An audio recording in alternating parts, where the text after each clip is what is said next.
Welcome to the West Wing Week, your guide to everything that's happening at 1600 Pennsylvania Avenue.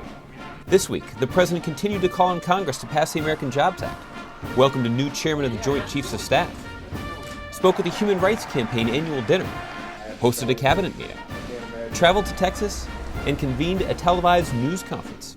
That's September 30th to October 6th, or Why is that White House pink? On Friday, the President attended a change of office ceremony for the Office of the Joint Chiefs of Staff, honoring Admiral Mike Mullen and welcoming his replacement, General Martin Dempsey, replete with a 19-gun salute, fife and drum, formations, colors, flags, military bands, and a 4-plane joint service flyover. Today, thanks to Mike's principled leadership, our military draws its strength from more members of our American family. Soon, women will report for duty on our submarines. And patriotic service members who are gay and lesbian no longer have to lie about who they are to serve the country that they love. History will record that the tipping point towards this progress came when the 17th chairman of the Joint Chiefs of Staff went before Congress and told the nation that it was the right thing to do. Mike, your legacy will endure in a military that is stronger, but also in a nation that is more just. On Saturday evening, the President donned his black tie to address the 15th annual Human Rights Campaign National Dinner. Here, he stressed his administration's continuing commitment to the cause of equality for all Americans. Many question whether we'd succeed in repealing Don't Ask, Don't Tell. With the help of HRC, we got it done, and Don't Ask, Don't Tell is history. And all over the world, there are men and women serving this country just as they always have, with honor and courage and discipline and valor. On Monday, October 3rd, the President called a cabinet meeting to direct his secretaries and their agencies to act where Congress hasn't in addressing the nation's most urgent issue of putting Americans back to work. It's been several weeks now since I sent up the American Jobs Act, and as I've been saying on the road, I want it back. I'm ready to sign it. Later, the President welcomed the 3 winners from the first annual Google Global Science Fair, an international competition showcasing over 10,000 students from 91 countries. The 3 winners were all young women from America, and each brought a trophy made of Legos. Good luck. Change the world. Thank you. As the sun went down on Monday evening, the White House was lit in pink to mark Breast Cancer Awareness Month. On Tuesday, the President traveled to Mesquite, Texas, and visited Eastfield College to speak on the American Jobs Act. While there, he toured the campus's Children's Laboratory School and met with students and teachers. You've got a book about Bo. You know about Bo? Bo's my dog. I guess this is a picture of me.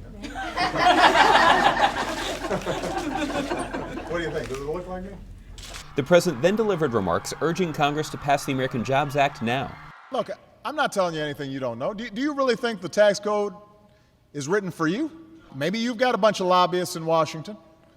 Maybe you've got a bunch of special interests in there in the back rooms trying to carve something out. I don't know. But most folks don't. So the tax code, the way it's structured, is not fair. Warren Buffett's secretary shouldn't pay a higher tax rate than Warren Buffett. So the next time you hear one of those Republicans in Congress accusing you of class warfare, you just tell them, I'm with Ronald Reagan. I agree with Ronald Reagan that it's crazy that a bus driver pays a higher tax rate than a millionaire because of some loophole in the tax code. On Wednesday, the President welcomed President Lobo of Honduras to the White House to discuss a broad range of bilateral and regional economic and security issues during their Oval Office meeting. What we've been seeing is a restoration of democratic practices and a commitment to reconciliation that gives us great hope. Later, the President welcomed leaders of the Boys and Girls Club of America to the White House, where they got to see a copy of the Emancipation Proclamation that's framed on the wall of the Oval Office. Mr. President.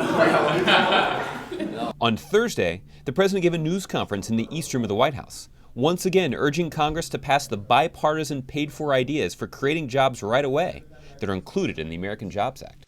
We've got an emergency. And the American people are living that emergency out every single day, and they have been for a long time. They are working really hard, and if they're not on the job, then they're working really hard to find a job. They are struggling. If Congress does nothing, then it's not a matter of me running against them. I think the American people will run them out of town. Later, the president continued the tradition of honoring sports champions at the White House by welcoming the Texas A&M University Lady Aggies, the NCAA women's basketball champions, at a ceremony in the Rose Garden. That's the kind of focus and the kind of discipline that makes these players such good role models for so many young women, including my daughters, Malia and Sasha. Earlier that day, the Lady Aggies held a clinic for kids on the White House basketball court, while just outside the court, the USA women's soccer team held a soccer clinic for local school children. To find out more information on any of these topics, or to see complete videos of these events, go to whitehouse.gov. And thanks again for checking out your West Wing Week.